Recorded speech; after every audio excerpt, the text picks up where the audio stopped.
In that moment, I realized that that role model that my mom was all her life, that failure was not an option, that you had to figure it out. But she also taught me one thing, that I had to ask for help. I had to know what I didn't know. And so I quickly started to call on those friends who had experience in politics, in organizing, in consulting, to say, help me do this. And I wouldn't take no for an answer. I was like, I don't care that you're busy and you have a campaign. Help me do this. And so we moved forward. And then you got to see us in the news. You got to see me in the news. I was a little bit younger, wearing a T-shirt most of the time, a little bit smaller too. And you know, we were just gonna do this, and we forced a recall, we forced a new election, we got some of our tax dollars back. The city still has a long way to go, but we now have a community group that's involved. Voter turnout has picked up, and it's not where it needs to be. It went from single digits to 30%, a big improvement, but not where it needs to be. And so we're constantly doing that work on a regular basis. And then I said, well, I'm done. The challenge my sister put in front of me to do something for my community, I met, and so I'm done, and I could leave. And she sat me down again, and she said, wow, you know, you've been convincing the community that we could govern ourselves. We've been telling the community that it can be better. We've been telling the community that we have an opportunity to make history here and have good government and have, you know, good things come out of the Southeast, not just scandal after scandal. And so there was redistricting at that point, and a lot of people were recruiting me for assembly. And I was like, I'm tired of being the spokesperson. Because in addition to all this work and a volunteer like so many of you, I was attacked on a regular basis, and I was, according to people, making all kinds of crazy money. And so I was like, I'm tired of having this target on my back. I did my part, Maria. I don't need to do anything else. And I said no.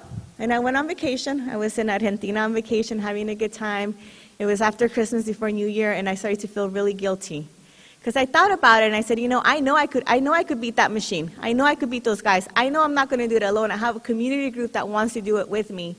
And I looked around, and I said, who else is going to do this? And I felt guilty. And I felt guilty about that. And so on December 28th, I emailed who became my consultants again, people with lots of experience who were like, we're not going to work for you, you're crazy. And I said, but I will be back after the new year. I'll meet you at January 3rd at the spot. And I didn't let them leave until they agreed to do my campaign. January 3rd, the election was June. I was running against one person who was part of someone that calls themselves the Kennedys of Montebello. A dynasty that had been in office for 3 decades at all levels.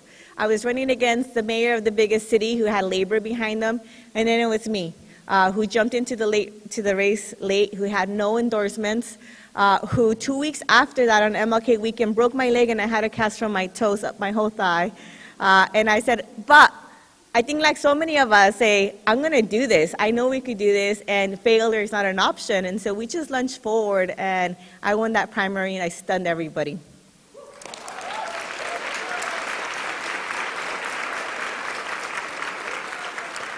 And it was interesting, because when I won, I'm in a really safe blue seat. When I won, I was a Republican running against me in the runoff. So I was going to get in.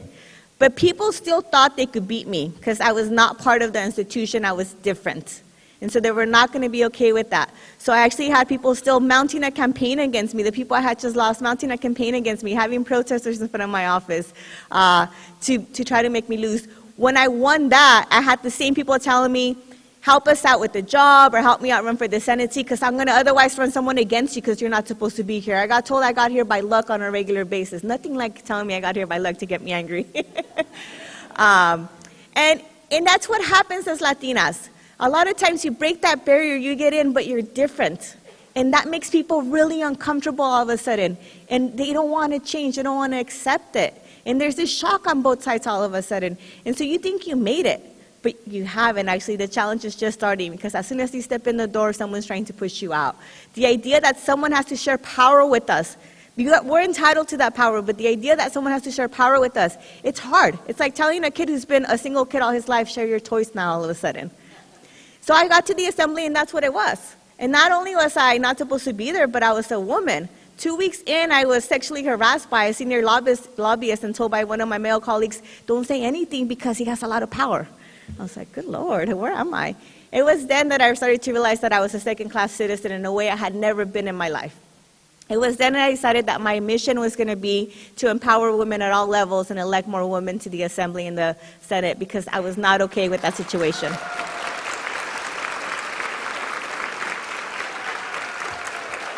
It was then that I realized that not until we have 50% parity or close to that, or my colleagues not going to tell me that I had to ignore when I was being sexually accosted by an individual who had a lot of power. And it was then, as the days moved on, that it kept being reinforced in me how I was a second-class citizen and how I had to work that much harder to prove myself, that I wasn't there by luck. And I was going to do everything. And I would tell people, you're going to like working with me better than with everyone else. And so since then, I've worked hard, and I've had to learn how to be intentional with my power. And if I leave you behind with one, is figure out what your power is and be intentional with it. We all have power of some sort. And yes, as the Assemblywoman, my power is much bigger. I get to use it in lots of different ways. When I have someone come in and lobby me, if I only have men in front of me, I call them out on it. I make them really uncomfortable about it. I will still listen to them. I'm going to tell you the truth, that the next time they make sure they send me a woman.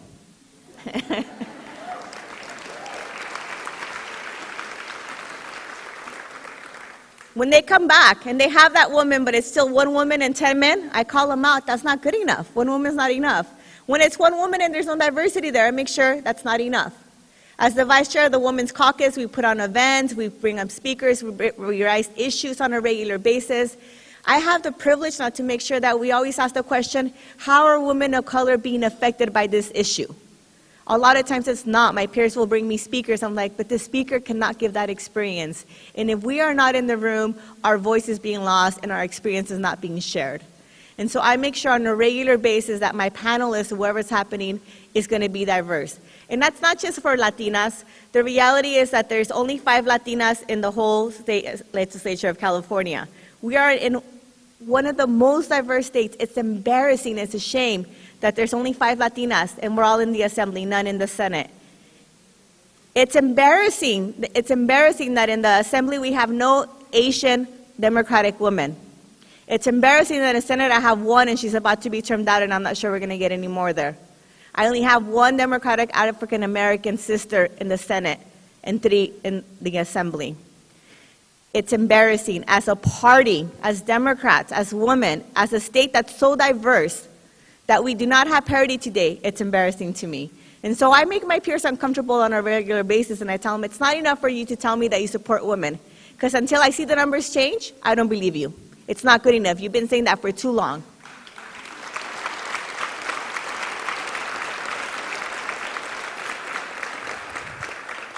And so I have a responsibility too, so I constantly work on the farm. I'm always looking for young Latinas and young women in my district to prop up from the middle school level throughout higher up. And it's hard. I have to take calculated moves about when I take risks and when I pick fights with the people in power. Very recently, and this is the last story I'm going to share with you because I know we don't have a lot of time. But very recently, I supported a young woman run for school board in my district with a lot of talent. I was the only person in power that endorsed her. A lot of my peers, the congressional folks, endorsed one of the incumbents. And I said, I'm not okay with that because these incumbents have been a little bit absent. And so one of them can go. I'm not trying to take them both out. One of them can go. I'm like, but also I'm not okay with that because there's not female representation. I have 1 out of 5 board members that's a woman on the board. I'm not okay with that. And it's not going to change. So I've been here now for years and it hasn't changed and you've never propped up a woman. So why should I wait for you to do it? So I got behind this woman and I was on vacation for a while and I was getting all these messages from the incumbents who were really angry at me. And she won, which is great. And soon after she won, the same person that lost decided they were going to run against me for assembly. Because it was my fault he lost. It wasn't his fault. I'm like, you were the absent member, not me. But if you think you could lose and now beat me, go ahead, run. He wised up and he got out of the race, so he didn't file against me. But yesterday, 2 days ago, I got a text message telling me, I never want to have to run against you, but I'm going to run for assembly. Let's sit down and talk. And the first thing I thought is, well, wow, do you send messages like this to my male colleagues? Because figure it out. There's a senator that comes out behind me. Are you sending him that message? Because I doubt you are. You're sending this to me because I'm a woman, because I'm a Latina, and because I'm different, so you think you could bully me around. And I'm like, I've been dealing with this since day one. So I didn't respond. I didn't respond because I'm going to wait for that individual to see him in person, and I'm going to tell him, you know what? You lost once. Actually, you lost twice. You will lose again.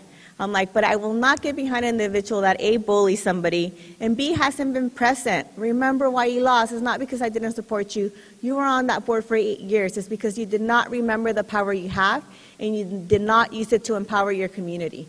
You used it to empower yourself. So, it's going to be a good conversation down the road. But women, remember your power. Don't be afraid. Ask for help. Ask for help. Don't be afraid. I just had someone tell me earlier, I've been wanting to talk to you, but I know you're really busy. Who cares? Make me make time. Hold me accountable. Hold other people accountable along the way out there. And be intentional with your actions. Figure out your power. Be intentional with your actions. All of you have some power. And not until we empower each other and lift each other up are we going to see parity and have the piece of the pie that we deserve.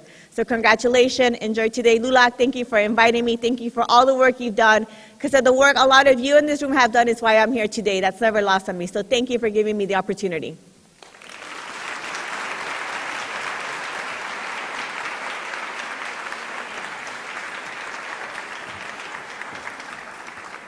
Thank you, Governor Garcia.